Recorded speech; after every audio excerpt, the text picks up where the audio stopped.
On a cold winter's day in 1811, a boy and a girl were walking beside the sea in Lyme Regis, southwest England. They were alone, and they walked slowly, looking at the stones under their feet. The sea on their right was still and grey. On their left, near the land, there were a lot of large broken rocks. The children were looking for something. The girl, Mary Anning, was about 12 years old. Every few minutes, she picked up a stone, looked at it carefully, and put it in her bag. Then the boy, her older brother Joseph, began to climb over the broken rocks. It was dangerous. Both children knew that.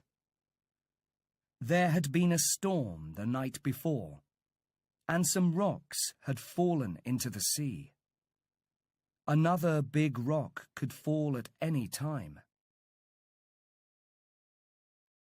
But the morning after a storm was also the best time to look for fossils, the bones of animals or parts of plants that had become hard and changed into rock.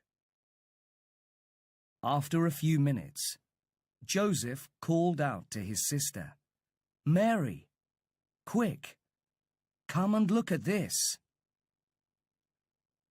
When Mary climbed up to him, he showed her a line of teeth, 1/2 meter long, in the broken rock.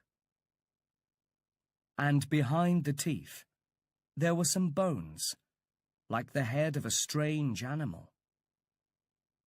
"It's a crocodile, isn't it?" Joseph said. "We found a crocodile in the rocks." Mary looked carefully at the head of the strange animal that Joseph had found. "What's that round thing?" she asked. "Look, there, behind the teeth." As she cleaned away some sand from the head, a bony circle stared back at them. "That must be its eye," Mary said. "Look. It's almost as big as my head." Her brother laughed. "And its mouth is as big as your body." "Be careful, Mary. Look at those teeth. It's going to eat you." "Don't be silly," Mary said. "It's dead. It died hundreds of years ago. Come on. We've got to find the rest of its body, too." Some men helped the children to get the bones of the dead animal out of the rock. It was about 4 meters long, with flat, bony hands and a long tail. It had huge eyes and a long mouth full of sharp teeth. At first, people thought it was a crocodile, but it was not. It was an animal quite different from anything alive in the world today. In 1818, 2 scientists called Henry de la Beche and William Conybeare gave it the name Ichthyosaurus. Mary Anning was wrong about one thing. The ichthyosaur did not die hundreds of years ago. It died millions of years ago, at a time which scientists today call the Jurassic period. But Mary Anning was very clever. She knew how to find the bones of dead animals. All her life, she looked for bones and fossils near her home in Lyme Regis.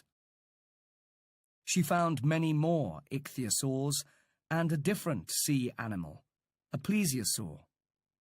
The plesiosaur had a round, flat body, 4 flat hands, and a very long neck, several meters long, with a very small head at the end of it. She found a strange flying animal too, a pterosaur. Pterosaurs had long beaks full of sharp teeth and wings made of skin. Some of them had wings as big as the wings of a small plane.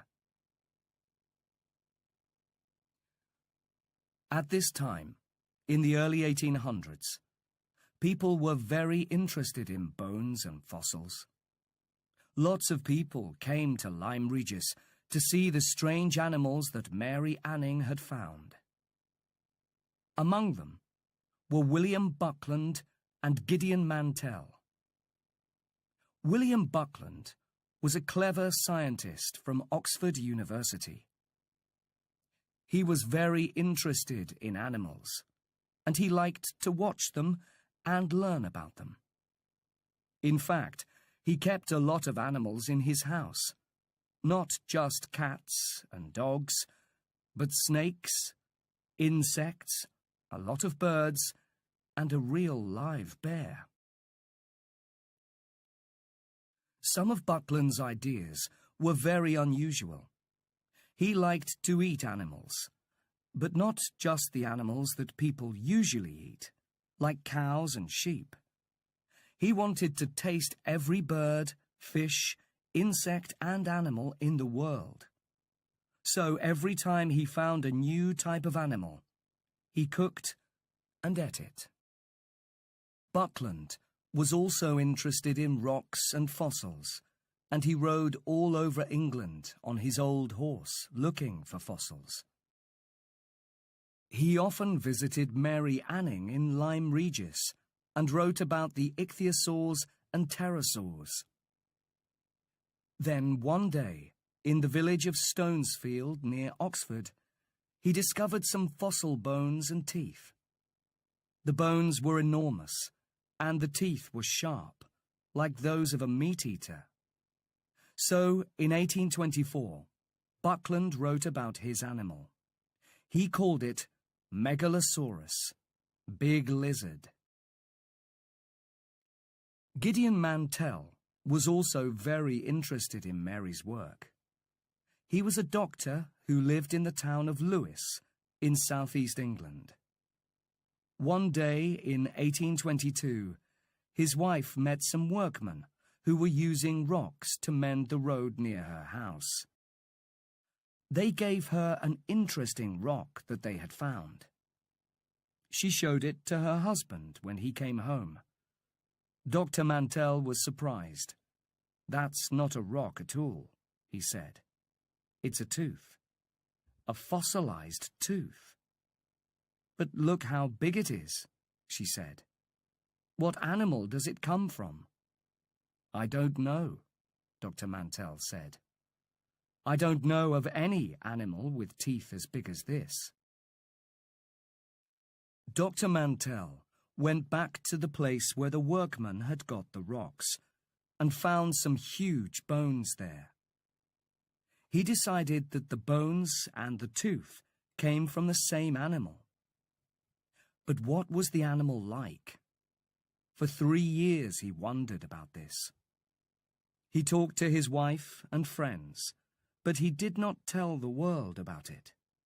He decided that the tooth was like the tooth of an iguana, a kind of large lizard up to 2 meters long. But the bones came from an animal much, much bigger, 18 meters long. At last, in 1825, Dr. Mantell wrote about his animal, and he called it Iguanodon. Later, he sometimes said that he found the tooth, and sometimes that his wife did. 7 years later, in 1832, Dr. Mantell found some bones from a very different animal. This animal, he said, had a very thick skin. He called it Hylaeosaurus. Another English scientist Richard Owen read about these strange animals.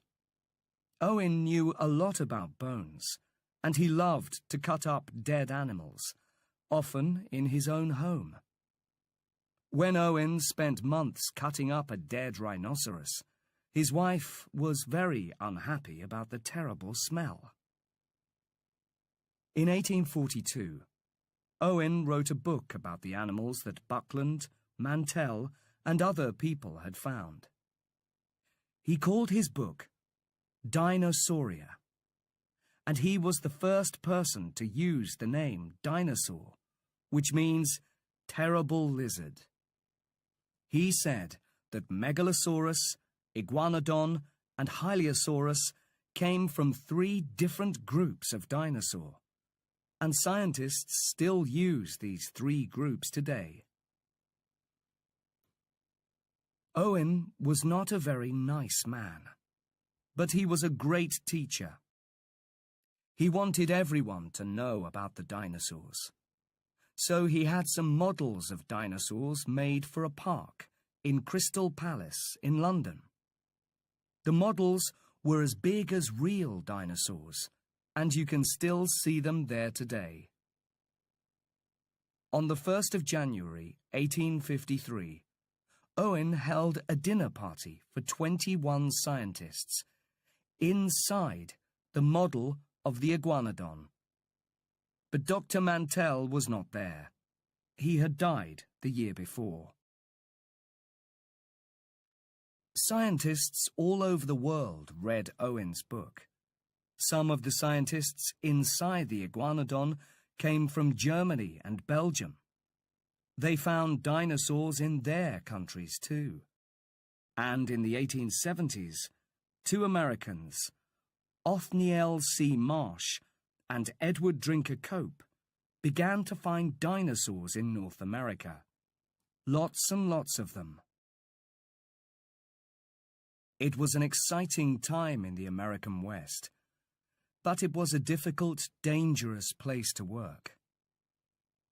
There was a lot of fighting everywhere, and the scientists carried guns to defend themselves.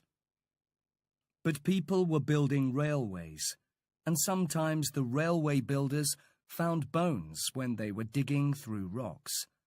So it was just the right place for dinosaur hunters. Marsh and Cope were not friends. In fact, they hated each other. They hid bones from each other, spied on each other, and sometimes they stole each other's bones too. They argued with each other in newspapers and books. Each man tried to find more dinosaur bones than the other. The fight between them, which went on for about 20 years, was called the Bone Wars. Marsh won the Bone Wars. He discovered 80 new types of dinosaur, while Cope only discovered 56. But the Bone Wars made dinosaur hunting very popular, and by the time Marsh and Cope died, everyone knew about dinosaurs. Since then, scientists have found dinosaurs in South America, Asia, Africa, India, Europe, and Australia. Some of the most interesting dinosaurs today are the ones that scientists are finding in China.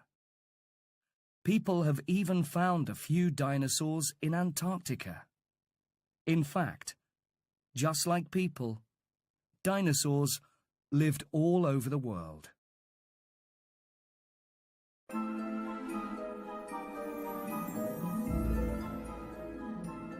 Chapter 2. Dinosaur Numbers.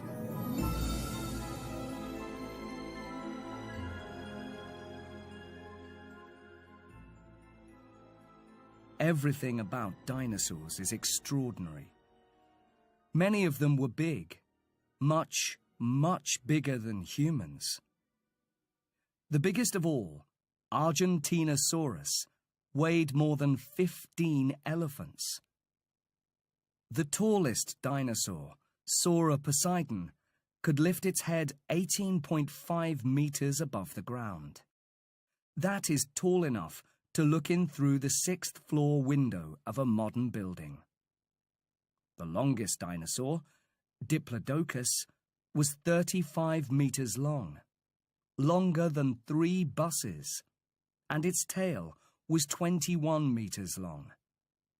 The end of that tail could move frighteningly fast, fast enough to knock a man's head off. Many dinosaurs were very, very dangerous. Spinosaurus, for example, was much bigger than an elephant. It had a mouth like a crocodile, but much, much bigger. It had 100 sharp teeth. An animal like that could probably kill and eat a human in 2 or 3 minutes. Luckily, however, there were no humans alive at the time of the dinosaurs. That is because the dinosaurs lived an enormously long time ago. It is really hard to understand how long, but it is important to try. How long have there been people like us, modern humans, on Earth? Well, scientists say that we have been here for about 190,000 years. But before that, there were early humans, people who were almost human, but a little bit different from us. The oldest early human that scientists have found died 3.2 million years ago.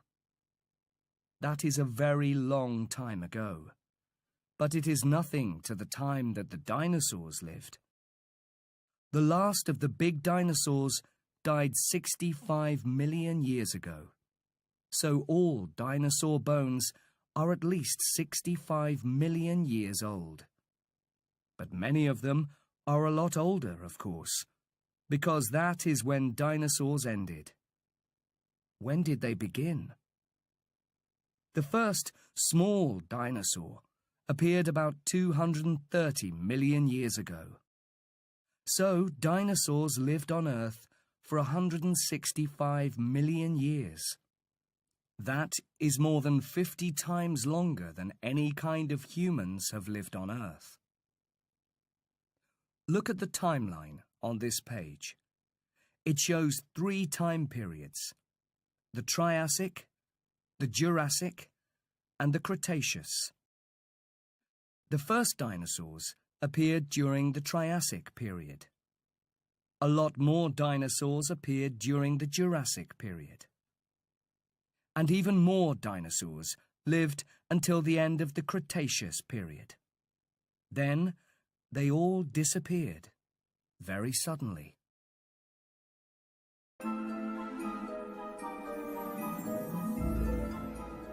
Chapter 3. The First Dinosaurs.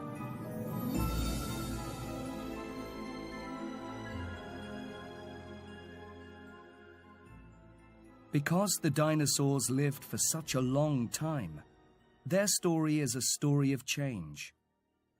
Slowly, over 165 million years, the world changed. And the dinosaurs changed too. The first dinosaurs were not very big or frightening. They looked like small chickens. They ran around on 2 legs, but instead of wings, they had hands with 5 fingers. They had long tails, small heads, and a mouth with teeth instead of a bird's beak. In the time before the dinosaurs, there were lots of different animals. But about 250 million years ago, something terrible happened. Thousands and thousands of volcanoes exploded. This made the sky very dark, so it was impossible to see the sun, perhaps for years. Not surprisingly, 95% of all animals and plants died. Only a few kinds of small animals which did not need much food stayed alive. Some of these small animals were called archosaurs. The earth they lived in was a very different place. There were plants, but no grass, no flowers, and no fruit. And all the continents that we know today, Europe, North America, South America, Asia, Africa, Antarctica, were quite different. All the land was just one large continent, called Pangaea. So these little archosaurs could walk from one side of Pangaea to the other. In the 1960s, an archosaur called Marasuchus was found in Argentina. It was very small, just 10 centimeters high. It ran on 2 legs and had hands with 5 fingers.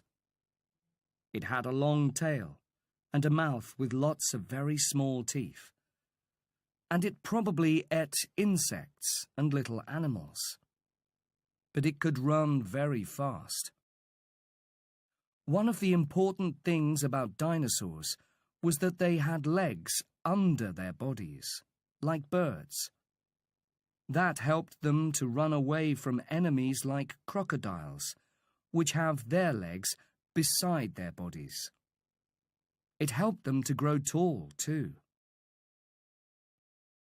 Another archosaur was Eoraptor, also found in Argentina. It was a little bigger than Marasuchus, about 30 centimeters high, like a small dog, and 1 meter long. It also ran on 2 legs and ate insects and small animals, but it only had 3 fingers on each hand. It is one of the earliest dinosaurs of all. These little archosaurs were not the only animals that were alive on Pangaea. There were animals like crocodiles, and there were also small flying animals like the pterosaurs that Mary Anning found. The pterosaurs had wings made of skin between their fingers. They had long tails and beaks with teeth. They flew all over Pangaea, and sometimes they killed the little archosaurs and ate them. All the rest of the world was sea, lots and lots of it. The sea was full of ichthyosaurs and plesiosaurs. These were in the same family as the archosaurs, but they had learned to swim and live in the sea.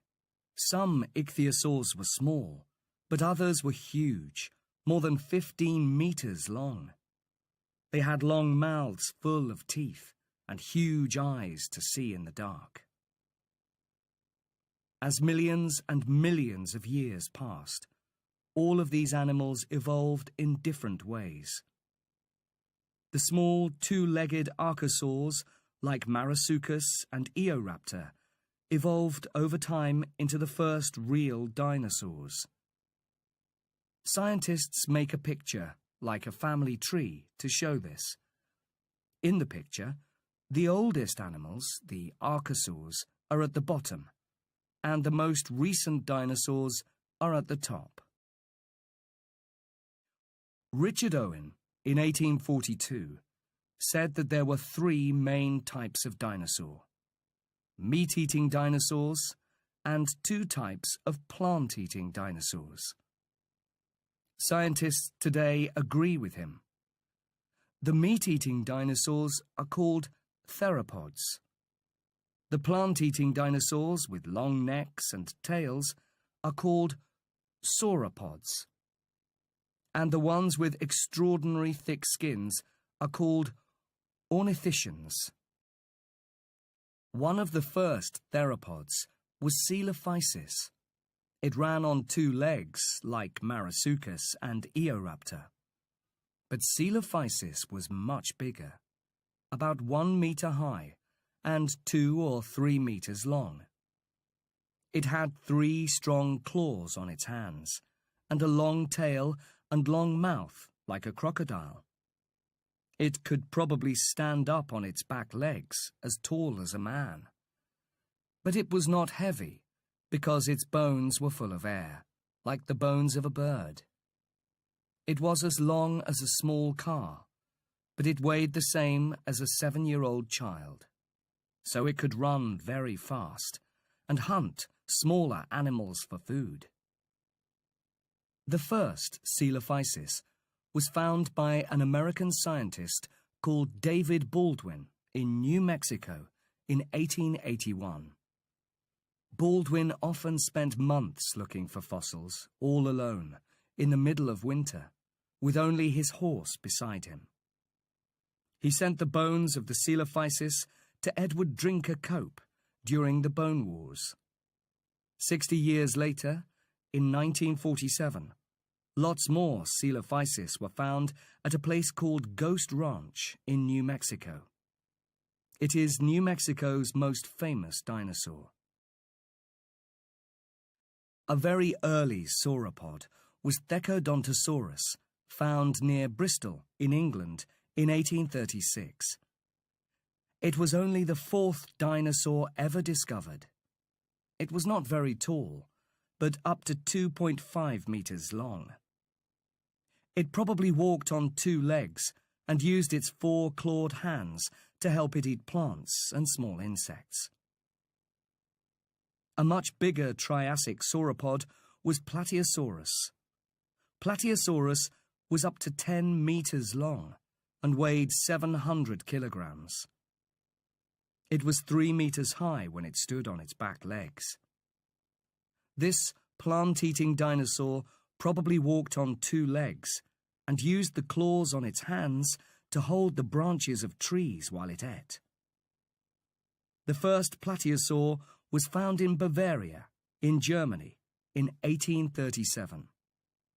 It was the first dinosaur found outside England, and the 5th dinosaur to be given a name.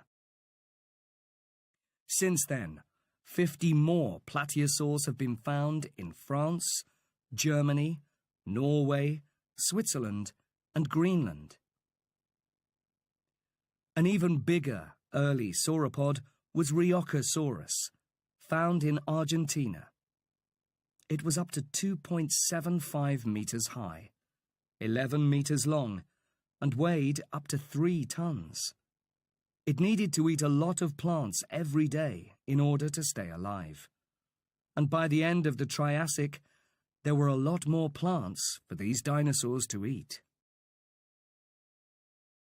By the end of the Triassic, the little 2-legged archosaurs had evolved into 2 main types of dinosaurs: the plant-eating sauropods, like Plateosaurus, and the meat-eating theropods, like Coelophysis.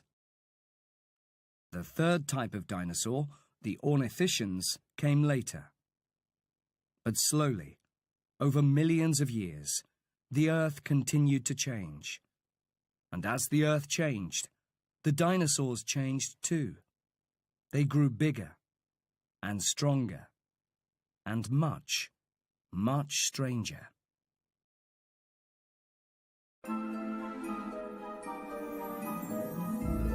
Chapter 4. Bigger and Stronger.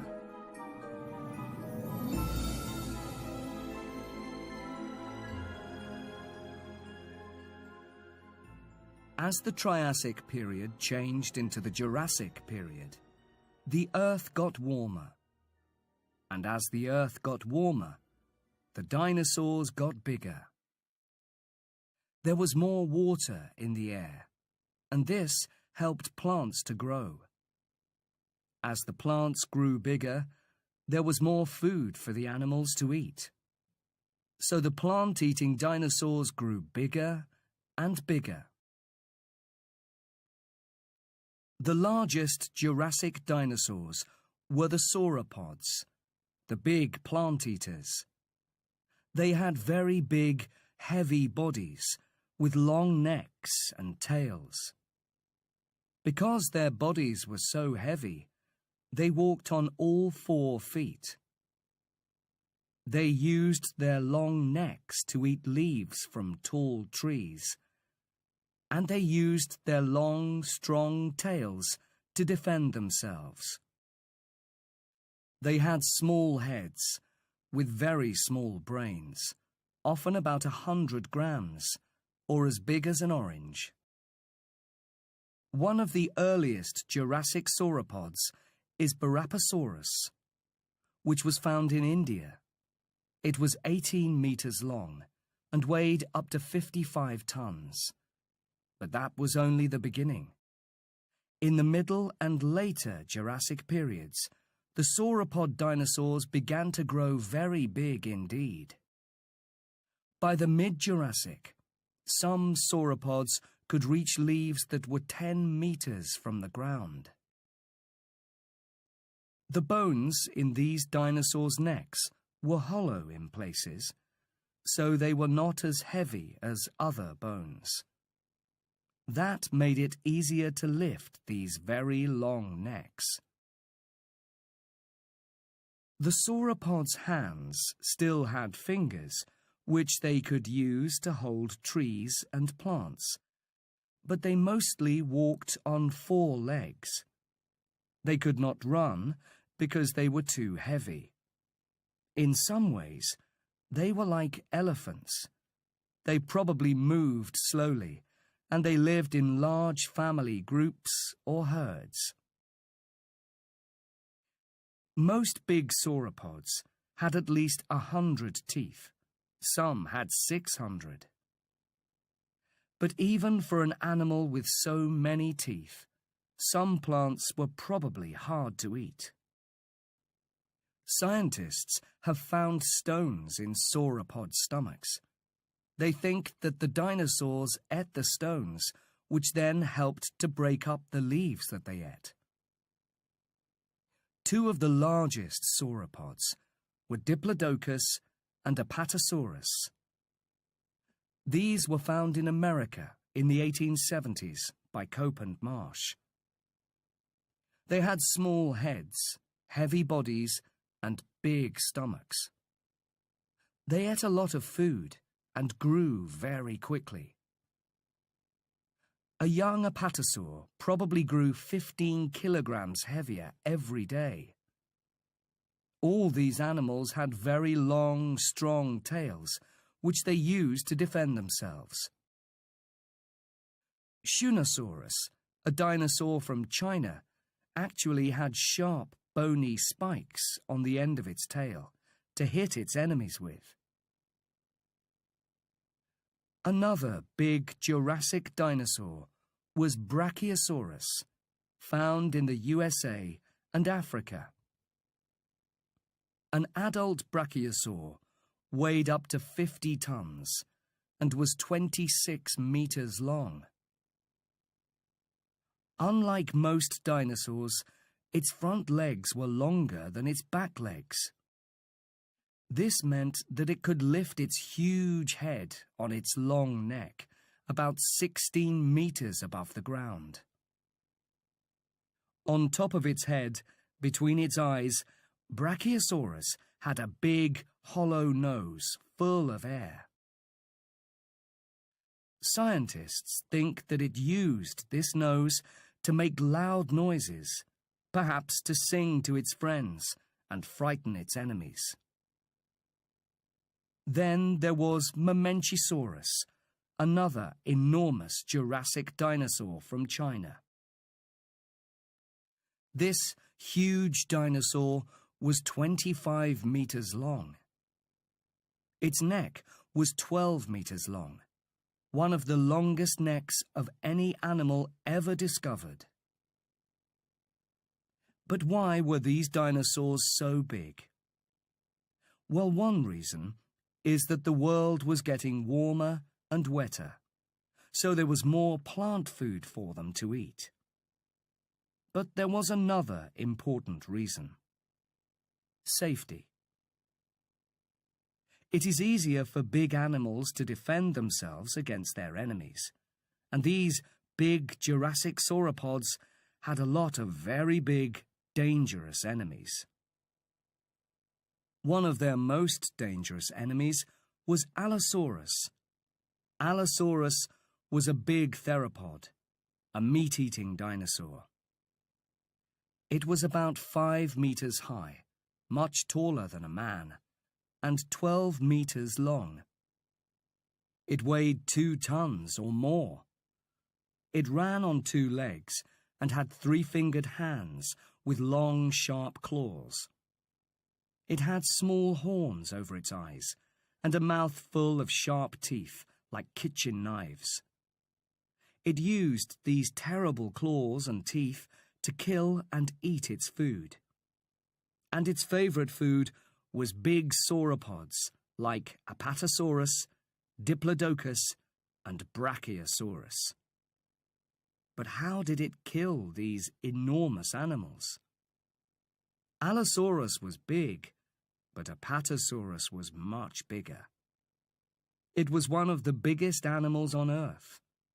It was 20 to 25 meters long and weighed up to 28 tons, more than a family of elephants. And with its long, strong tail, it could kill a small dinosaur in a second. Sometimes, perhaps, a brave, hungry allosaur jumped onto the back of an adult apatosaur and tried to kill it with its terrible teeth and claws. But that was very difficult and dangerous, so perhaps they did it a different way. Some scientists think that allosaurs hunted in family groups, so perhaps 4 or 5 terrible meat-eaters all jumped onto the back of one apatosaur together. That was probably easier, and there was plenty of meat for all of them when they killed it. And like lions today, they probably did not try to kill the biggest and strongest apatosaur. They looked for an animal that was old or ill and killed that. And sometimes they found an animal that was already dead. But Allosaurus was a very good killer. Scientists are sure about that.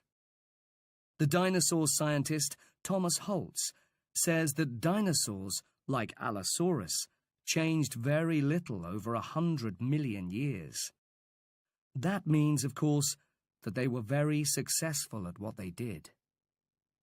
And what they did was hunt, kill, and eat sauropods. Another terrible Jurassic meat-eater was Ceratosaurus. This dinosaur was smaller than Allosaurus, but it was still taller than a man. It was 6 to 8 meters long and heavier than 2 horses. Ceratosaurus also ran on 2 legs. It had long, sharp claws on its 4-fingered hands and a mouth full of very sharp teeth. It had 3 small horns on its head and an unusually strong tail. But unlike Allosaurus, it did not always hunt big sauropods. The scientist Robert Bakker has found lots of Ceratosaurus teeth near the bones of fish and small crocodiles. He thinks that Ceratosaurus used its big, strong tail to swim and hunted for its food in the water. During the Jurassic period, the continent of Pangaea began to break into 2 continents, Laurasia and Gondwana. The Atlantic Ocean appeared. At first, it was about 50 kilometers wide. Much of modern Europe was underwater then. So there were lots of fish for Ceratosaurus to eat in Jurassic seas, lakes, and rivers. But there were lots of other animals there too.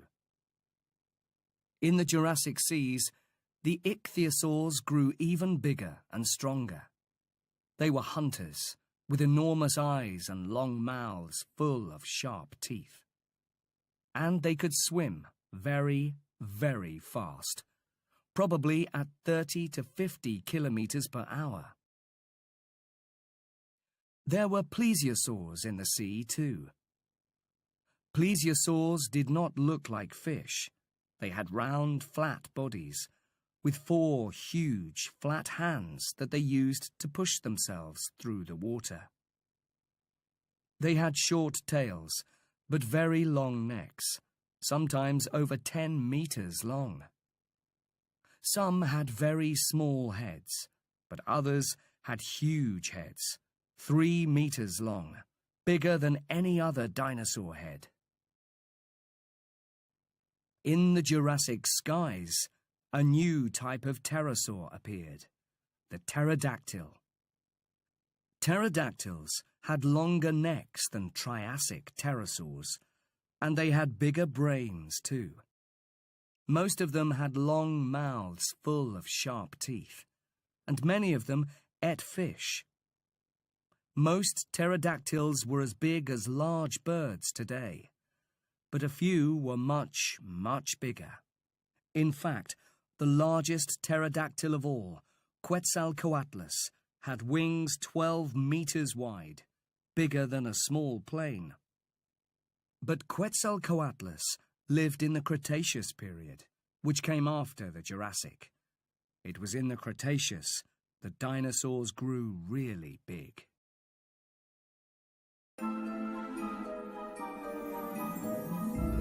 Chapter 5.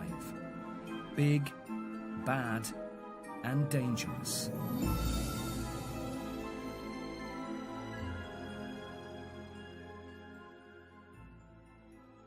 During the Cretaceous period, Pangaea, which was once a single continent, continued to break into smaller parts. The Earth began to look more like the world today, several different continents with large seas between them. This meant that, as time passed, different dinosaurs evolved in each continent. The dinosaurs of China, for example, were different from those of South America. But in every continent, there were large plant-eating sauropods.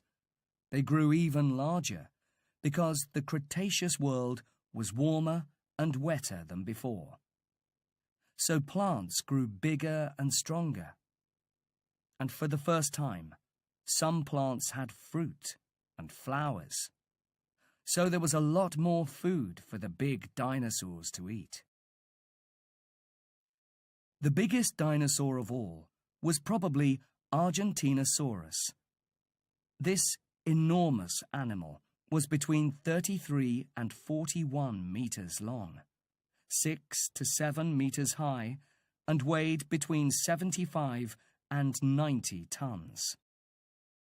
That is more than several families of African elephants. To keep its huge body alive, one Argentinosaur probably needed to eat 2 or 3 large trees every day. There were probably thousands of these enormous animals in South America, so just think about the number of trees that were eaten every day. It is hard to understand how any enemy could kill Argentinosaurus. It was just too big. Most meat-eaters probably just waited for it to die and ate it then. But there were plenty of large meat-eating dinosaurs in the Cretaceous. Perhaps, from time to time, some of them did try to kill a baby Argentinosaur or a sick or old animal. If they tried to kill a healthy adult, they probably got hurt or killed. Not all of the terrible killers in the Cretaceous were big. In 1964, John Ostrom, a scientist from Yale University in America, discovered Deinonychus. This animal was too small to kill Argentinosaurus, but it was still very dangerous. It was about 3 meters long, as tall as a man, and probably covered in feathers like a bird. It had a big brain and a mouth as long as a man's leg, full of sharp teeth. Its hands had 3 fingers with long, sharp claws, and on the second toe of its back feet there was another big, dangerous claw. Deinonychus weighed about 80 to 100 kilograms, and it could run very fast. Scientists think that Deinonychus hunted in groups, like lions today. When they found a large plant-eating dinosaur, 5, 10, or even 20 Deinonychus jumped onto it, all together. They bit it with their sharp teeth and cut it with their terrible sharp claws until it died. Then they ate it. Deinonychus was very frightening, but Utahraptor was even more dangerous. It had terrible teeth and claws like Deinonychus, but it was much bigger. It was 6 to 7 meters long, taller than the tallest horse, and it weighed up to 1.1 tons. It had a big brain, too, so it was probably very clever. And just like Deinonychus, these dinosaurs hunted together in groups. For plant-eating dinosaurs, this was like a really bad dream. They could look up and see not 1, but 5 or 10 terrible killers running towards them, very fast. It was usually the last thing they ever saw. However, Utahraptor was not the biggest killer. In 1983, an Englishman called William Walker discovered an enormous fossil in Surrey, near London. He called it Baryonyx, which means heavy claw. This dinosaur was much bigger and so a lot slower than Utahraptor. It weighed up to 5.4 tons. It was 13 meters long and 2.5 meters high. It had strong, sharp claws on its 3-fingered hands and a long mouth like a crocodile. We know that Baryonyx ate meat because inside its stomach, scientists found the bones of an iguanodon and a lot of fish bones too. Baryonyx probably lived near water and used its big, sharp claws and its long crocodile mouth to catch fish, like some North American bears today. An even bigger meat-eater than Baryonyx was Spinosaurus, which was found in Africa by Ernst Stromer, a German scientist. Spinosaurus looked like Baryonyx, but it was much, much bigger. It had a long crocodile mouth, sharp claws on 3-fingered hands, and a huge sail on its back. It weighed 8 to 13 tons, as much as the biggest African elephant. It was 14 to 18 meters long and 3 meters tall. A Spinosaur head that was discovered recently was 2 meters long, longer than a tall man. All these dinosaurs were terrible, but the most famous and terrible of all the meat-eating theropods is Tyrannosaurus rex. This animal was also enormous. It weighed 6 to 7 tons, and it was over 4 meters tall, taller than Spinosaurus.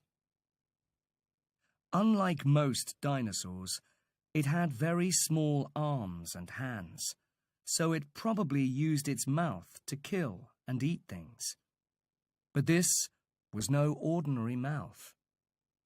It had over 50 teeth, some as big as a large banana, and its jaws were extraordinarily strong, much stronger than the jaws of a lion or a bear. So just how strong were those jaws? What is there in the modern world that is like them? Recently, scientists measured the bite of a modern machine which picks up old cars and breaks them into small pieces. Then they measured the bite of the jaws of a tyrannosaur, and it was 50% stronger than the machine. So a tyrannosaur could easily bite right through a car. In a world with both tyrannosaurs and cars, of course. Because they were so big, tyrannosaurs could probably not run very fast. So some scientists think that they did not hunt like Deinonychus. They just found dead animals and ate them. But other scientists disagree. They say that really big sauropods like Diplodocus and Argentinosaurus could not run fast either, and scientists have found damage from tyrannosaur teeth on the bones of 2 dinosaurs which escaped. This shows that tyrannosaurs tried to kill living dinosaurs. Tyrannosaurus was a North American dinosaur. In Hell Creek, Montana, scientists have found fossils from more than 50 tyrannosaurs. But in China and Mongolia, they have discovered fossils of Tarbosaurus, a dinosaur in the same family as Tyrannosaurus. Tarbosaurus also had small hands and big jaws full of sharp teeth. It had a large brain, and it could smell and hear well, which helped it to hunt. Perhaps it also had feathers around its neck. Velociraptor is a much smaller theropod from China and Mongolia. The first velociraptor was found in the Gobi Desert in 1922 by an American called Roy Chapman Andrews. It was a small dinosaur 2 meters long and about 60 centimeters tall, and it was covered in feathers. Velociraptor did not weigh much, 15 to 18 kilograms, which is less than a large dog. But unlike a dog, it ran on 2 legs and had hands with 3 sharp claws. And like Deinonychus, it had another very long, sharp claw on each foot. Velociraptor probably ran very fast and hunted in groups like Deinonychus and Utahraptor. Like them, it was a very frightening killer. But even the most terrible killer can get things wrong sometimes. In the Gobi Desert, in 1971, scientists discovered 2 extraordinary fossils. One was a velociraptor, the other was a plant-eating dinosaur called Protoceratops. The 2 dinosaurs had died when they were trying to kill each other. The Protoceratops had the velociraptor's right arm in its jaws. It was trying to bite its arm off. The velociraptor had its claws in the head and neck of the Protoceratops. It was trying to cut the Protoceratops's neck open. This terrible fight happened beside a hill of sand. As the 2 dinosaurs were fighting, the hill fell on top of them, so they both died. And there they stayed, for millions of years, under the sand, until one day the scientists found them. But what about Protoceratops? What type of dinosaur was that?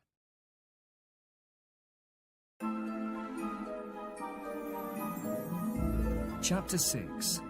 Strangest of All.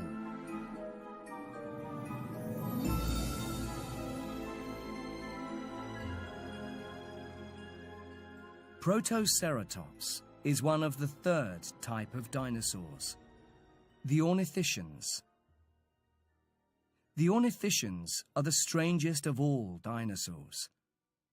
They were plant-eaters, but many of them had horns, and they defended themselves with their very thick, strong skin. There were very few ornithischians in the Triassic period. They began to appear in the Jurassic, and there were lots of them in the Cretaceous. Protoceratops was a very successful small dinosaur. Its mouth was like a bird's beak and had a very strong bite. And behind its head Protoceratops had a large frill of skin.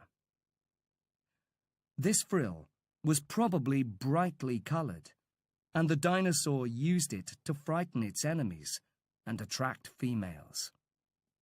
Triceratops was like Protoceratops, but much bigger.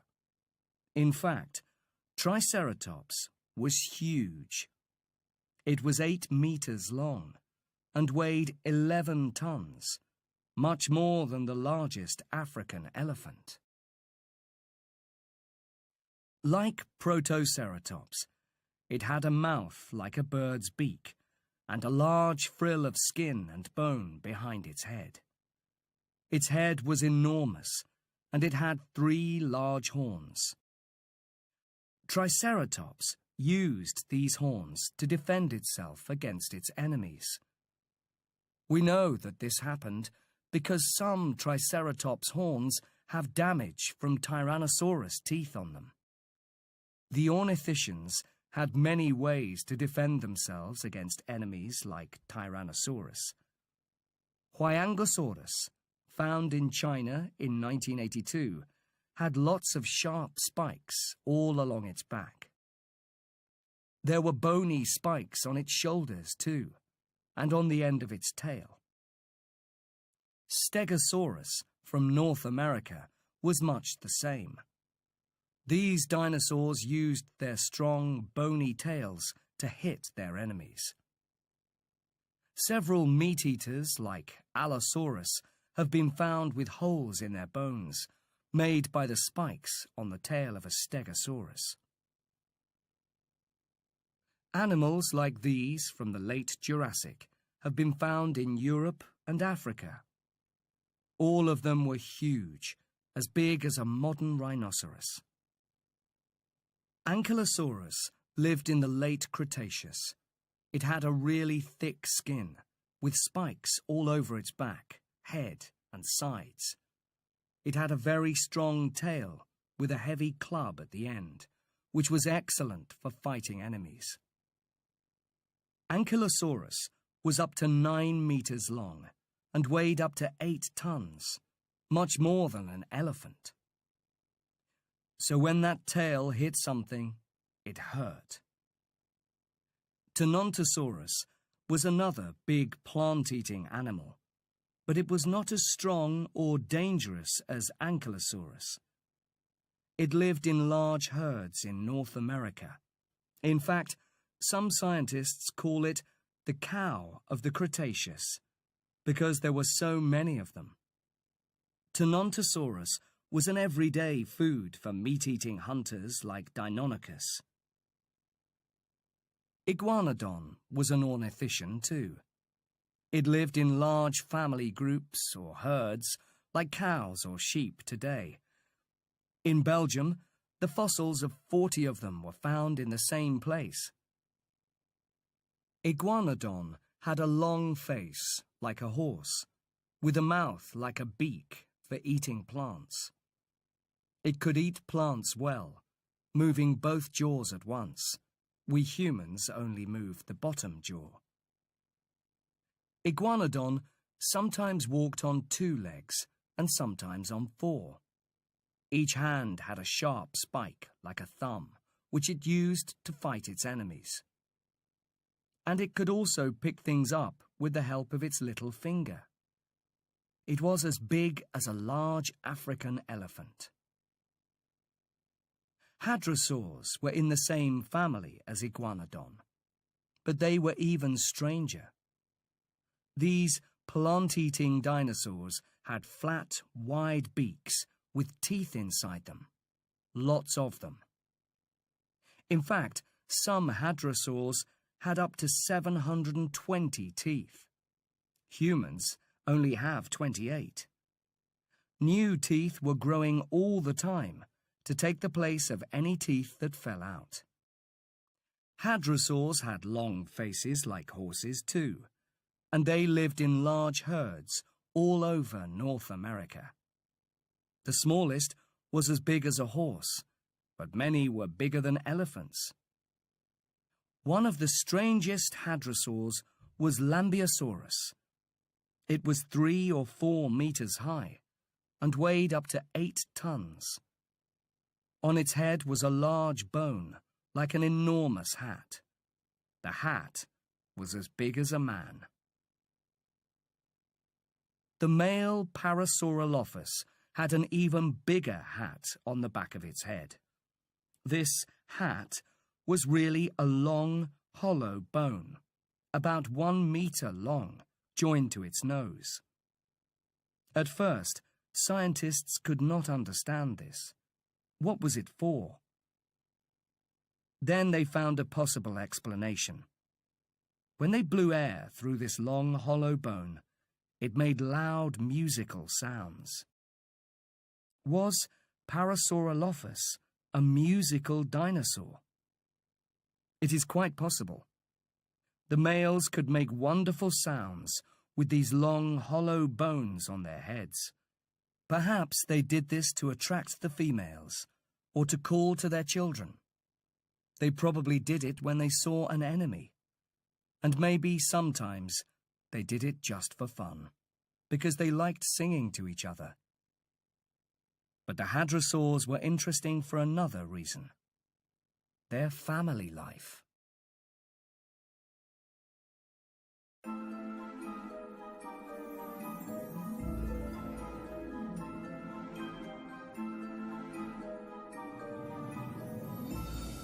Chapter 7. Family Life.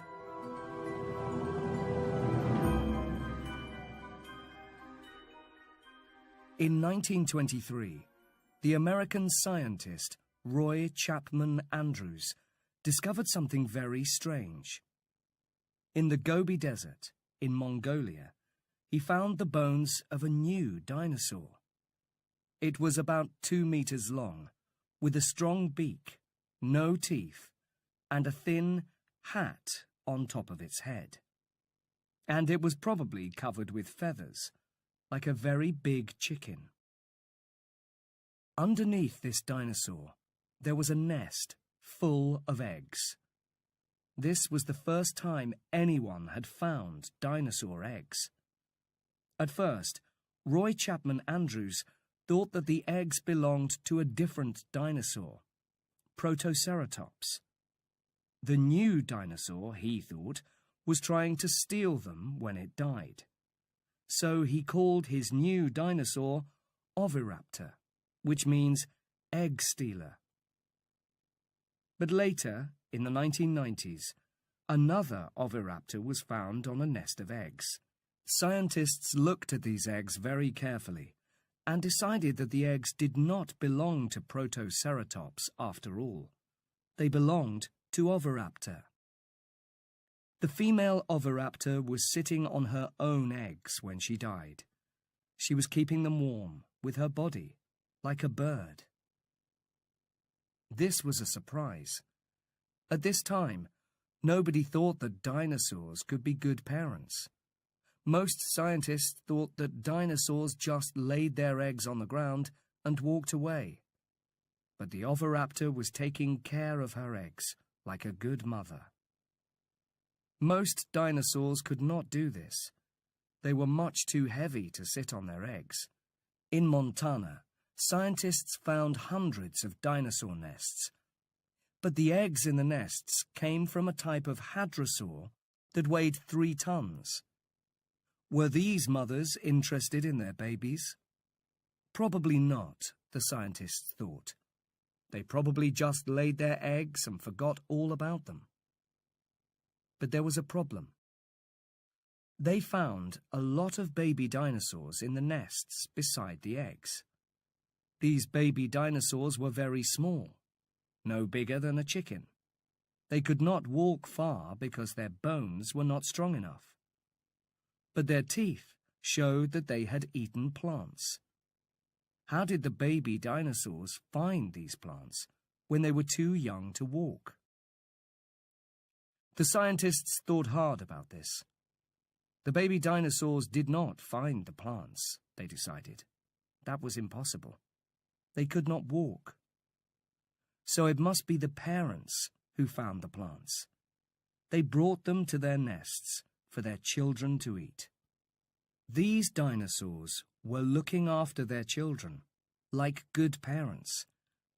So the scientists called this new dinosaur Maiasaura, which means good mother lizard.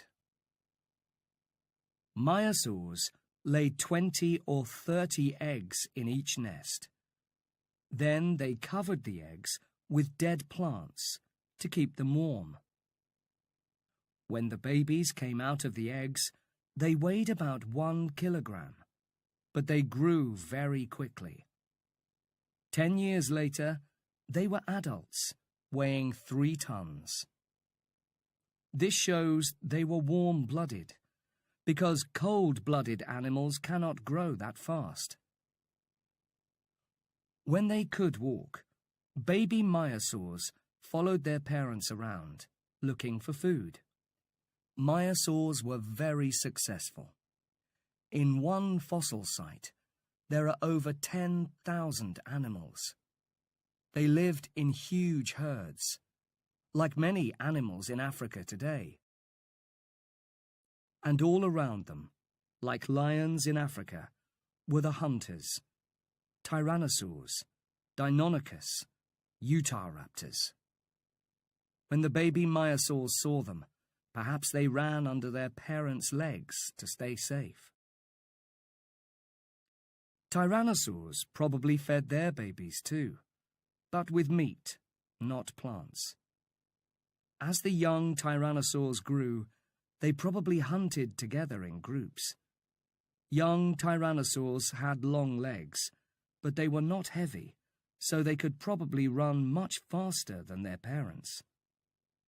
Perhaps the adults and children hunted together, the young tyrannosaurs chasing an animal towards their enormous parent. Or perhaps the young hunted the smaller animals, and their parents hunted the big, slow-moving ones. Tyrannosaurs did not always kill their food, of course. Sometimes they just found it lying on the ground. And a dead dinosaur was a free meal for all the tyrannosaur family.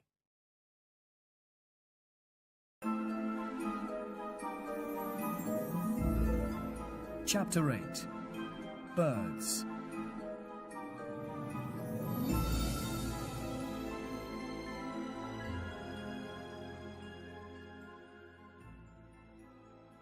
In 1861, a small fossil was found in Germany. It was very small, no bigger than a chicken. Its bones looked like those of Compsognathus, a small theropod dinosaur which was found in the same place 10 years earlier. But this new fossil's arms and legs were covered with feathers. Scientists called it Archaeopteryx.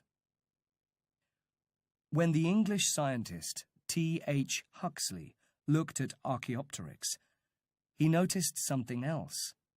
Its bones were hollow, just like the bones of birds. There was a lot of air in them, so they did not weigh very much. Archaeopteryx, like Compsognathus and most theropods, ran on 2 legs. And because Archaeopteryx had feathered wings, it could probably fly. This gave Huxley an idea. Perhaps birds evolved from theropods. For the next 100 years, scientists argued about this. It is a crazy idea, some people said. How can a dinosaur like Tyrannosaurus be in the same family as the birds we see in our gardens? But then, in 1964, the American scientist John Ostrom discovered Deinonychus in Montana, USA.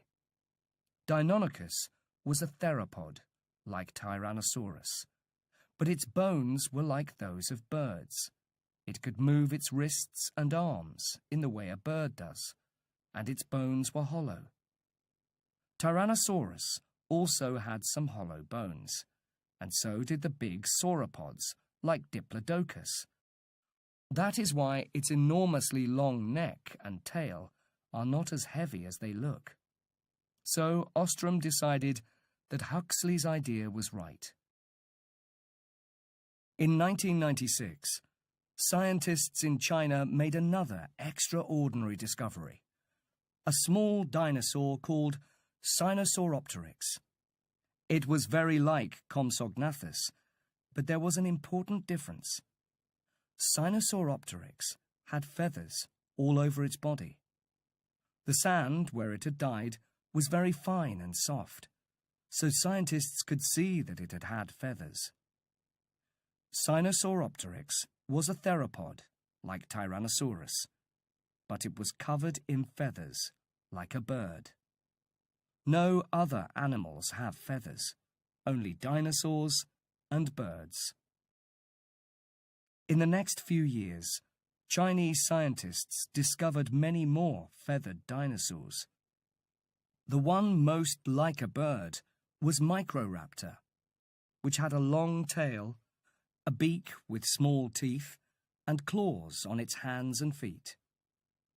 It was smaller than Archaeopteryx, but it also had long feathers on its arms and legs, so perhaps it flew with 4 wings, not 2. Other Chinese dinosaurs, like Oviraptor, had feathers but could not fly. So which came first, feathers or flying?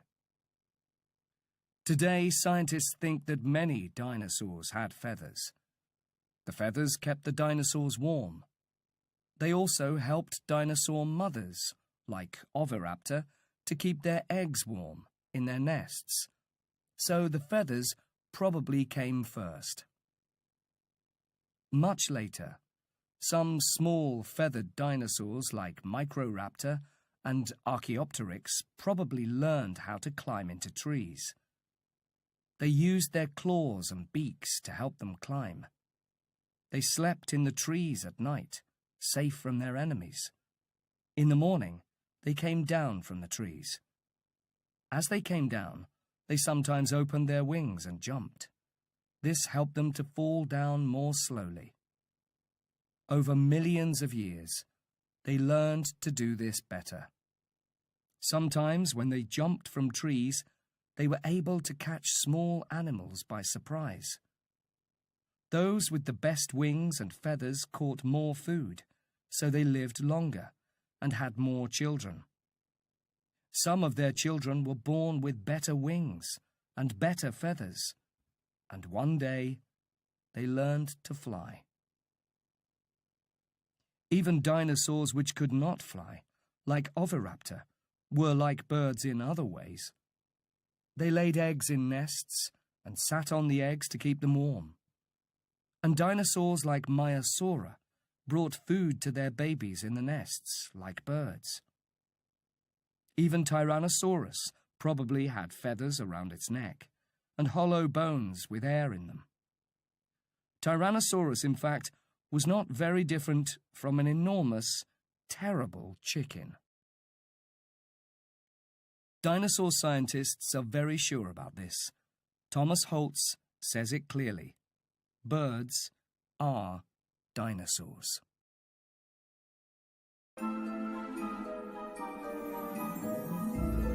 Chapter 9. A Sudden End.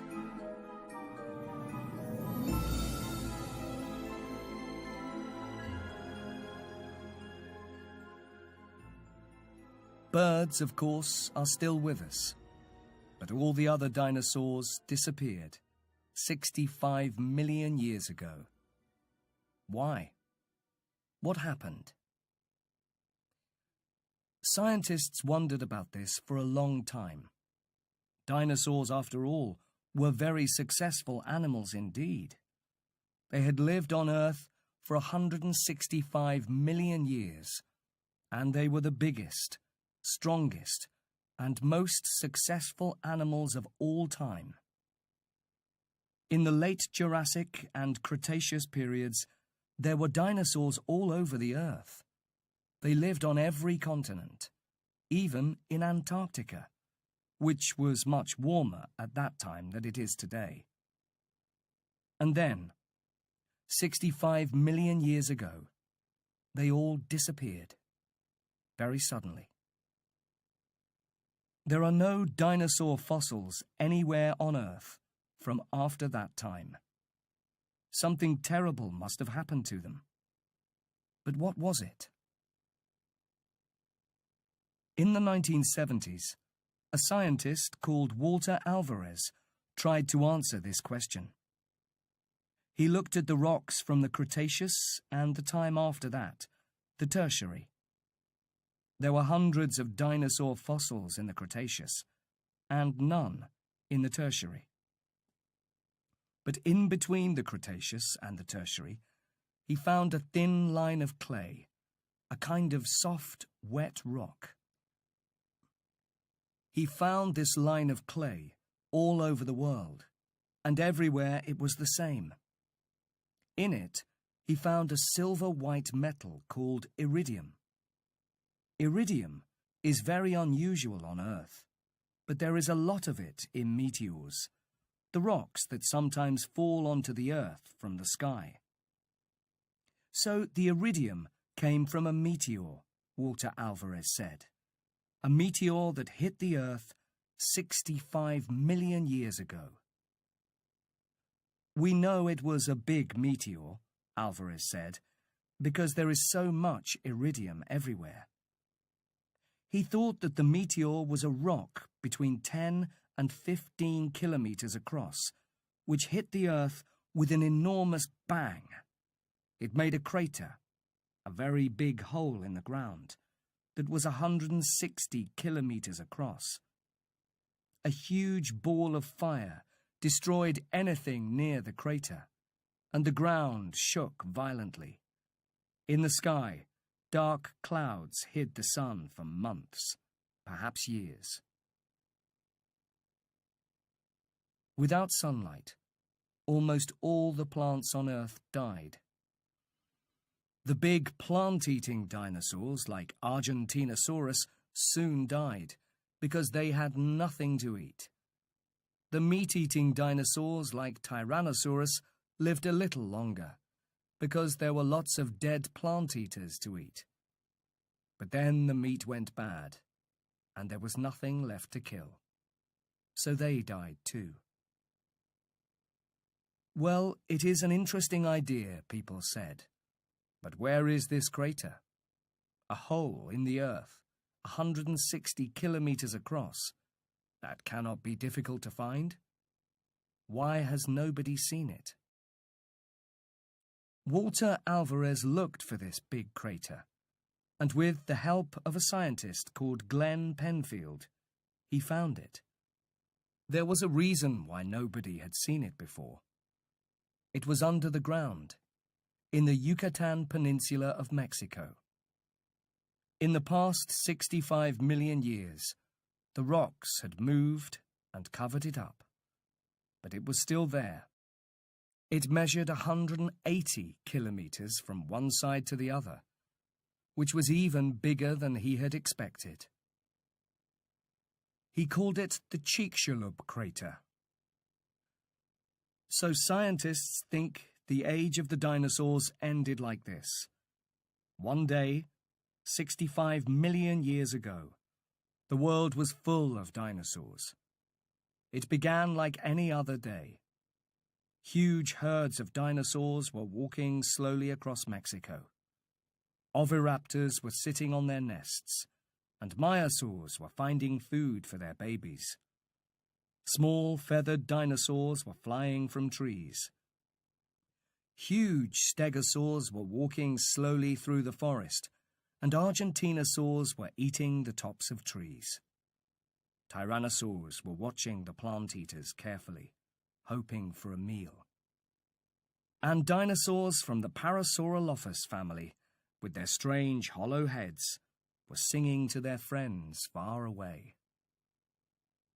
The plant-eaters kept their eyes open, as they did every day. They were looking for danger, for tyrannosaurs and Utahraptors, the enemies that wanted to kill them. But none of them looked up into the sky, where the real danger was. Then, suddenly, in a few seconds, it happened. A bright light filled the sky, and there was an enormous bang, louder than anything they had ever heard. A great wind knocked all the trees flat, and a few seconds later, everything in the forest was on fire. All the dinosaurs nearest to the meteor were burned in a few minutes. There was nothing left of them, nothing at all. Those more than 50 kilometers away died more slowly. But all of them, all over the world, began to die. In a few seconds, 165 million years had ended. Not everything died, of course.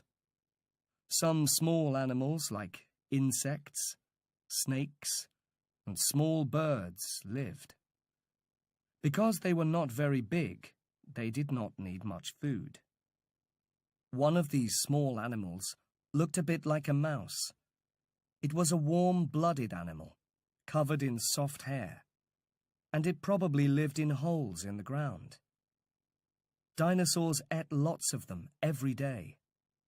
But now, suddenly, the dinosaurs were gone.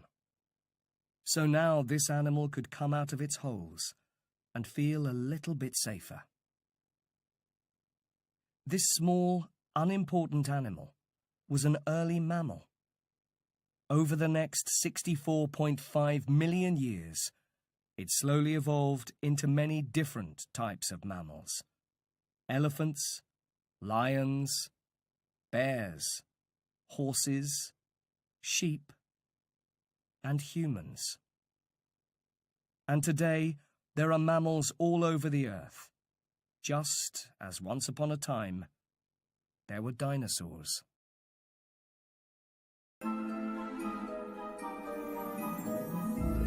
Chapter 10. Studying Dinosaurs.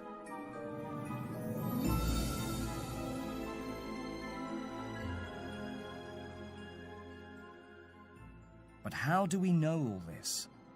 There were no humans alive when the dinosaurs lived, and we cannot travel back in time to watch them. So how do we know? We can learn a lot about dinosaurs from fossils. There are two types of dinosaur fossils: body fossils and trace fossils. Body fossils are what is left of the real bones from dinosaur bodies. Over time they have changed and become hard, like rock. Sometimes scientists are lucky and find all the bones of a single dinosaur in one place, but that is very unusual. Usually, they just find a few bones, and the other parts of the body have disappeared. This may be because when the dinosaur died, some other animals ate it and carried away the bones.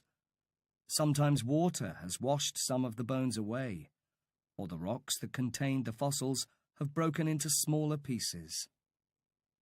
But even from one fossil we can learn a lot. Dr. Mantell learned a lot from the single iguanodon tooth he found in 1822. It was very big, so it came from a very big animal. It was not a very sharp tooth, so he knew the animal ate plants, not meat. And it looked different from the teeth of almost every animal alive today. The only living animal with teeth like that was the big lizard called an iguana. So Dr. Mantell called it iguanodon. Later, when he found some more bones, he learned more about its legs, arms, and head. In the same way, when William Buckland found Megalosaurus, he knew that it was a meat-eater because of its sharp teeth. Trace fossils are things like dinosaur footprints, eggs, and dung. Dinosaur footprints can tell us how it walked. Did it walk on 2 feet or 4? How fast could it run? The footprints of one theropod from Texas show that it was running at 39 kilometers per hour, faster than a horse. The eggs and nests tell us about dinosaur babies and family life. And dinosaur dung?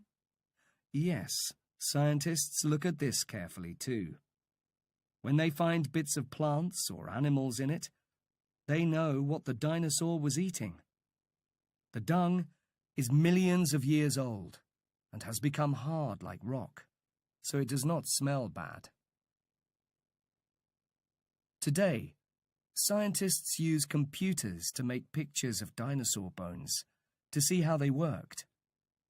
They can watch the dinosaurs moving on the computer. How do we know that meat-eaters, like Tyrannosaurus rex, killed other dinosaurs? The scientist Robert Bakker answers that. He calls himself a murder detective. Dinosaur scientists, he says, dig up murder victims from 144 million years ago. Then we figure out who killed them. How does he do that? He looks for bullets and bullet wounds. The bullets are dinosaur teeth.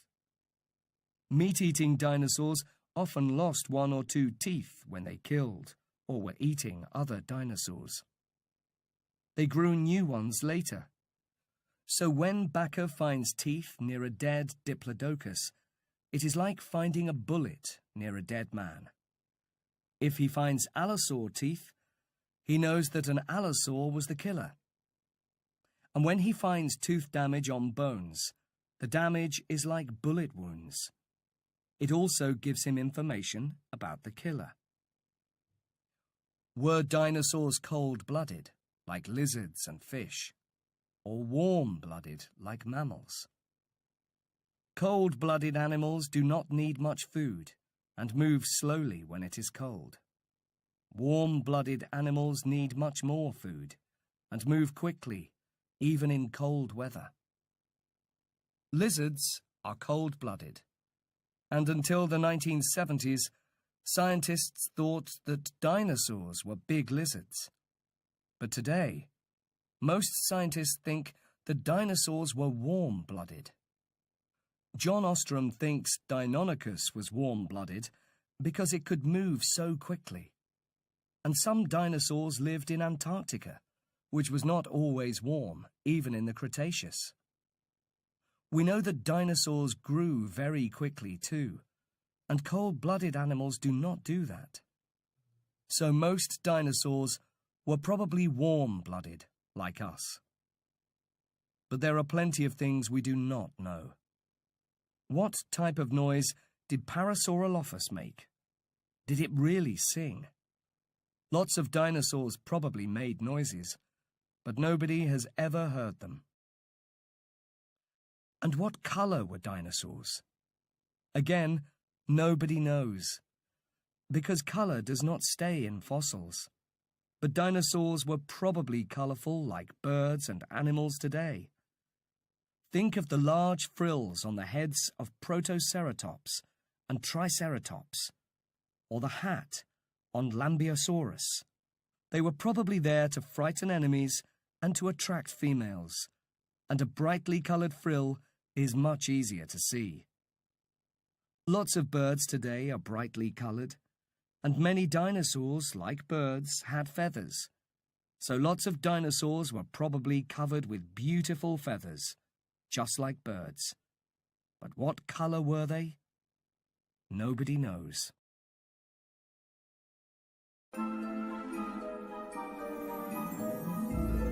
Chapter 11.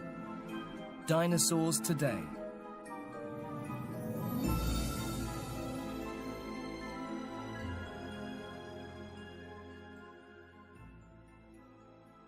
In 1896, the rich Scottish-American businessman Andrew Carnegie built a museum of natural history in Pittsburgh, Pennsylvania. Carnegie wanted the biggest dinosaur in the world for his museum, so he asked his scientists to find one. At Sheep Creek, near the Freeze-Out Mountains in Wyoming, They found what they wanted, an enormous diplodocus. At that time, it was the biggest dinosaur in the world. They called it Diplodocus carnegii, giving it Carnegie's name. Carnegie was very happy, but he had a problem. His museum was not big enough, so he had to build a huge new room just to keep his Diplodocus in. When King Edward VII of England visited Carnegie at his castle in Scotland, he saw a picture of Carnegie's Diplodocus. "I say, Carnegie, what in the world is this?" the king asked. Carnegie smiled and told him that it was the biggest animal that ever lived, and that it had Carnegie's name. "Oh, I say, Carnegie," the king said, "we must have one of these in the British Museum." Carnegie loved to be important, so in 1905 he sent a model of his Diplodocus to the Natural History Museum in London. Later, he sent models to museums in Berlin, Paris, Vienna, Bologna, St. Petersburg, Buenos Aires, Madrid, Mexico City, and Munich. Carnegie's Diplodocus is one of the most popular dinosaurs in the world. Millions of people see it every year, all over the world. In London, the Diplodocus is called Dippy. Children sometimes spend the night in the Natural History Museum, sleeping under Dippy and learning about other dinosaurs. In Carnegie's Pittsburgh Museum, there is a Tyrannosaurus Rex called Samson. Children love that too. It is fun to sleep under a Diplodocus or to stand in front of a Tyrannosaurus like Samson in a museum. There are many other museums with dinosaurs to see too. Some of the best are the Field Museum in Chicago, the American Museum of Natural History in New York, the Natural History Museum in Beijing, and the Royal Tyrrell Museum in Alberta, Canada. If you cannot see a real dinosaur, you can still play with one on your computer, and you can have fun with dinosaur games too. Dinosaurs have appeared in hundreds of computer games since 1986. In 1990, a likable green dinosaur called Yoshi appeared in the computer game Super Mario World. He soon became famous, and even had his own games. But with their sharp teeth and claws and enormous bodies, dinosaurs are more often seen in fighting games. Since 1997, millions of people have enjoyed fighting dangerous dinosaurs in the 7 very successful Turok games. And in the last 5 years, dinosaur games have become even more popular, with new games like Dino Run, Dino D-Day, and Velociraptor Safari. But can you imagine a world with dinosaurs and humans together? In the 1900s, people began to write books about this idea. One of the first was The Lost World by Sir Arthur Conan Doyle. In this book, a scientist called Professor Challenger discovers dinosaurs still living on a mountain in South America. More recently, Michael Crichton's book, Jurassic Park, later a popular film by Steven Spielberg, uses the same idea. In this book, scientists find dinosaur blood in the stomach of a fossilized insect. They use this blood to make new dinosaurs. Is this really possible? Scientists say no. Well, not yet. And that is a good thing. After all, dinosaurs are much, much bigger than us. If we bring back dinosaurs, we will not be able to talk to them or make friends with them. And when a tyrannosaur sees a human, it will think just one thing: lunch. Remember, birds are dinosaurs. Tyrannosaurus was, in some ways, like an enormous chicken. So, If you want to see a real, living dinosaur, watch a group of hungry chickens eating their food. Then think of a chicken as big as a house. Do you really want the dinosaurs to come back?